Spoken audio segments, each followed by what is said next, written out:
نحمد ونصلي على رسوله الكريم أما بعد فأعوذ بالله من الشيطان الرجيم بسم الله الرحمن الرحيم وكذلك جعلناكم أمة وسطا لتكونوا شهداء على الناس ويكون الرسول عليكم شهيدا صدق الله العظيم وكذلك اور اسی طرح جعلناکم بنا دیا تم کو امتن ایک جماعت وسطن درمیان والی عدل والی انصاف والی لتکونوا تاکہ تم شہداء علی الناس لوگوں پر گواہ بنو وَيَكُونَ الرَّسُولُ عَلَيْكُمْ شَهِيدًا اور رسول تم پر گواہ بنے۔ اس آیت کی فہرست کے اندر تشریح کے اندر علماء اور مفسرین لکھتے ہیں کہ مطلب اس کا یہ ہے کہ جس طرح قبلے کے اعتبار سے سب سے افضل قبلہ امت محمدیہ کو اللہ نے عطا فرمایا، اسی اعتبار سے یہ امت محمدیہ تمام امتوں سے افضل ہے۔ اس کی فضیلت کا ظاہر ہونا، اس امت کی فضیلت کا ظاہر ہونا، یہ امت گواہی دے گی دوسری امتوں کے بارے میں، وہ میدان حشر کے اندر ظاہر ہوگی۔ حضرت ابو سعید خدری رضی اللہ تعالیٰ فرماتے ہیں کہ حضور اقدس صلی اللہ علیہ وسلم نے فرمایا، میں آپ کو بتانے لگا ہوں کہ یہ امت گواہی دے گی، اس امت کا جو نبی حضرت محمد مصطفیٰ آقا مدنی صلی اللہ علیہ وسلم ہے وہ بھی گواہی دیں گے دوسروں کے بارے میں۔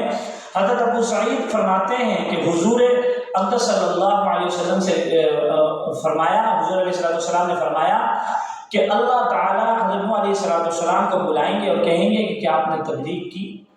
تو حضرت علیہ السلام کہیں گے کہ اللہ حقیقتاً واقعتاً میں نے تبلیغ کی۔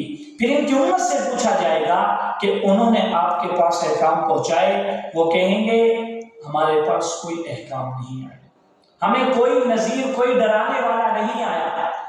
اللہ تعالیٰ کہے گا نوح علیہ السلام سے کہ آپ نے جو دعویٰ کیا ہے کہ میں نے تبلیغ کی ہے، آپ کے دعوے کی کوئی تصدیق کرنے والا ہے؟ تو آپ کہیں گے نوح علیہ السلام کہ میرے دعوے کی تصدیق کرنے والے آقا مدنی صلی اللہ علیہ وسلم ہیں اور آقا مدنی صلی اللہ علیہ وسلم کی امت محمدی۔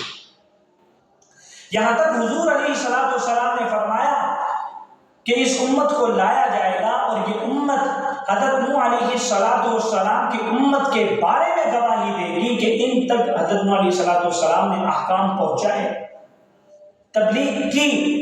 پھر حضور علیہ السلام نے قرآن پاک کی آیت پڑھ کر سنائی کہ وَكَذَلِكَ جَعَلْنَاكُمْ أُمَّةً وَسَطًا لِتَكُونُوا شُهَدَاءَ عَلَى النَّاسِ کہ اللہ رب العزت نے اسی طرح ایک جماعت بنائی ہے جو دوسری قوموں پر فضیلت والی ہے، گواہ بنے گی فضیلت کے اعتبار سے۔ وَيَكُونَ الرَّسُولُ عَلَيْكُمْ شَهِيدًا اور رسول جو ہیں وہ گواہ بنیں گے تم پر۔ یہ امت خیر الامم ہے، اس کو خیر الامم ہونے کا شرف حاصل ہے، اس کو لقب ملا ہے۔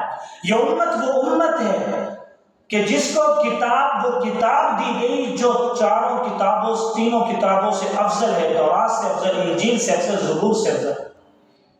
یہ امت وہ امت ہے کہ جس کے سینوں میں یہ کتاب نہیں بلکہ کلام اللہ سینوں کے اندر محفوظ ہے، وہ صغیرن ہو وہ کبیرن ہو، سب کی زبان پر ورد زبان ہوتا ہے۔ یہ ایک کلام اللہ قرآن پاک ہے جو فضیلت کے اعتبار سے اس امت محمدیہ علی صاحبہا الصلاۃ والتحیہ کو دی۔ یہاں تک کہ اس امت کی گواہی معتبر ہے، دوسری امتوں کے بارے میں بھی گواہی معتبر ہے اور آپس میں بھی معتبر ہے۔ حضرت انس رضی اللہ عنہ فرماتے ہیں کہ ایک جنازہ گزرا، حاضرین موجود تھے، سب نے اس میت کے بارے میں خیر کے الفاظ کے، اچھے کلمات کہے، تو آپ علیہ السلام نے فرمایا وجبت، اور پھر جو ہے دوسری میت گزری، سب نے حاضرین نے ان کے بارے میں شر کے الفاظ کہے، آپ نے فرمایا وجبت۔ حضرت عمر رضی اللہ عنہ فرماتے ہیں میں نے حضور سے پوچھا حضور وجبت کا مطلب کیا ہے؟ تو آپ علیہ السلام نے فرمایا جس شخص کے بارے میں حاضرین نے اچھے الفاظ کہے، اللہ تعالیٰ نے اس کے لیے جنت کے فیصلے فرمائے۔ جس شخص کے بارے میں انہوں نے شر کے الفاظ کہے، اللہ رب العزت نے اس کے لیے جہنم کے فیصلے فرمائے۔ کیوں کہ انتم شہداء للہ فی الارض، کہ تم اللہ کی زمین پر تم اللہ کے گواہ ہو۔ اور یہی قرآن میں ہے، وَكَذَلِكَ جَعَلْنَاكُمْ أُمَّةً وَسَطًا لِتَكُونُوا شُهَدَاءَ عَلَى النَّاسِ وَيَكُونَ الرَّسُولُ عَلَيْكُمْ شَهِيدًا۔ اور پھر کہا کہ اس گواہی والے افعال سے اور فعل سے کون نکل سکتا ہے؟